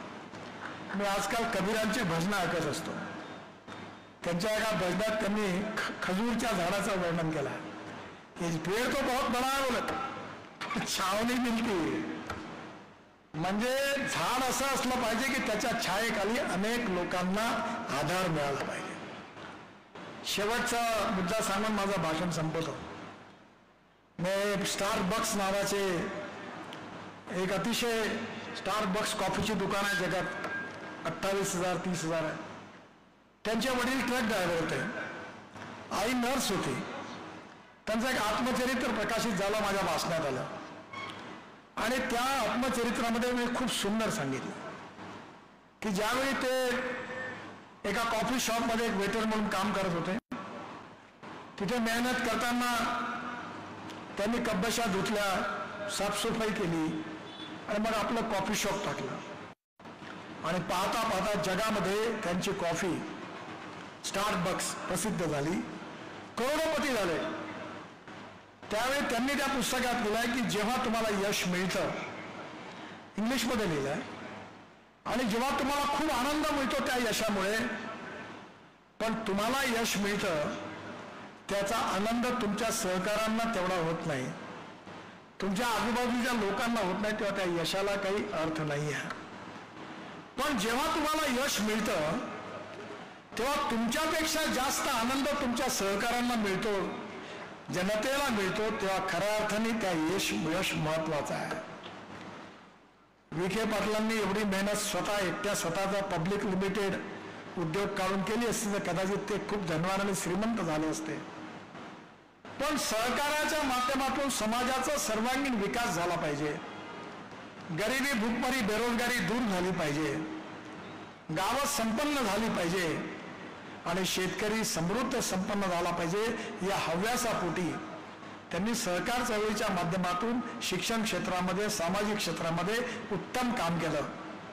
आणि त्यांच्या अनुभवाचं चिंतन हे या देह वेचावा कारणी, म्हणजे आपलं आयुष्य एखाद्या व्यक्ती जीवनात किती वर्ष जगला हे महत्वाचं नाही आहे, ते जीवन तो कसा जगला हे जास्त महत्वाचं आहे. त्यामुळे हे त्यांचं आत्मचरित्र जे वाचतील त्यांना भविष्यामध्ये प्रेरणा देण्याकरता उपयोगी होईल असा मला विश्वास आहे. मी विठ्ठलराव विखे पाटील आणि बाळासाहेब विखे पाटील या दोघांनाही अभिवादन करतो आणि त्यांच्या स्मृतींनाही अभिवादन करतो. आणि त्यांच्या स्मृती, त्यांचं जे स्वप्न आहे ते पूर्ण करण्याकरता आपल्या सगळ्यांना शक्ती देव हीच साईबाबाच्या चरणी प्रार्थना करतो आणि माझं बोलणं संपवतो. धन्यवाद. धन्यवाद साहेब. जवळजवळ आपल्या 1 तासाच्या मार्गदर्शनातून आपण सर्व विषयांना या ठिकाणी बगल दिली आणि या गोड अशा कार्यक्रमाचं आभार प्रदर्शन या ठिकाणी करतायत माननीय श्री अनिल एकनाथ विखे पाटील, माजी सिनेट सदस्य, सावित्रीबाई फुले पुणे विद्यापीठ पुणे. सर्वांना विनंती आहे की जागेवरच बसून राहायचं आहे आपण. धन्यवाद साहेब. या ठिकाणी आपले पालकमंत्री नामदार राधाकृष्ण विखे पाटील व आपल्या जिल्हा परिषदेचे माजी अध्यक्षा सौ शालिनी विखे पाटील यांच्या प्रयत्नातून आज या ठिकाणी हा कार्यक्रम सुरू आहे. त्या ठिकाणी आमचं लोणीकरांचं भाग्य साहेब की आपलं पदस्पर्शी या कॉन्क्रिटीकरणाचं काम आत्ताच 8 दिवसापूर्वी पूर्ण झालंय आणि हा पहिलाच कार्यक्रम या ठिकाणी आम्ही घेतोय. आपल्या या पदस्पर्शाने या ठिकाणी पाहून झालेल्या या कार्यक्रमाला मी आपल्या सर्वांच्या वतीने आपले आभार मानतो. या कार्यक्रमाच्या निमित्तानं आदरणीय नामदार श्री नितीनजी गडकरी साहेब, केंद्रीय रस्ते वाहतूक मंत्री भारत सरकार, तसेच आपल्या राज्याचे माननीय नामदार राधाकृष्ण विखे पाटील, जलसंपदा मंत्री महाराष्ट्र राज्य, आपल्या राज्याचे माजी मंत्री माननीय श्री अण्णासाहेब मस्के पाटील, तसेच माजी आमदार श्री आत्ताचे आमदार श्री शिवाजीराव कर्डिले साहेब, श्रीमती मोनिकाताई राजे राजळे या विधानसभा सदस्य सेवा पातळीच्या, माननीय आमदार डॉक्टर किरणराव लहामटे, माननीय आमदार श्री विठ्ठलराव लंगे पाटील, माननीय आमदार श्री काशीनाथ दाते, माननीय आमदार श्री विक्रमराव पाचपुते, माननीय आमदार श्री अमोल पाटील खता, आपल्या या कुलपती अविप्रवर आयुर्वेद विद्यापीठाचे माननीय डॉक्टर राजेंद्र विखे पाटील, आपल्या दक्षिण लोकसभा मतदारसंघाचे माजी खासदार डॉक्टर सुजय विखे पाटील, या ठिकाणी इतर महाराष्ट्र राज्यातून आलेले सर्व मान्यवर, आपले या ठिकाणी सर्व आलेले कार्यकर्ते, लोणी आणि लोणी परिसरातून प्रवरा परिसरातून आलेले सर्व कार्यकर्त्यांचे मी या ठिकाणी आभार मानतो आणि या ठिकाणी आलेले आमचे पत्रकार बंधू यांचे पण आभार मानतो. आणि एक सूचना आहे फक्त, ताज्या बातम्यांसाठी आणि नवनवीन अपडेट्ससाठी SRB न्यूजला सबस्क्राईब करा आणि बेल आयकॉनला प्रेस करा।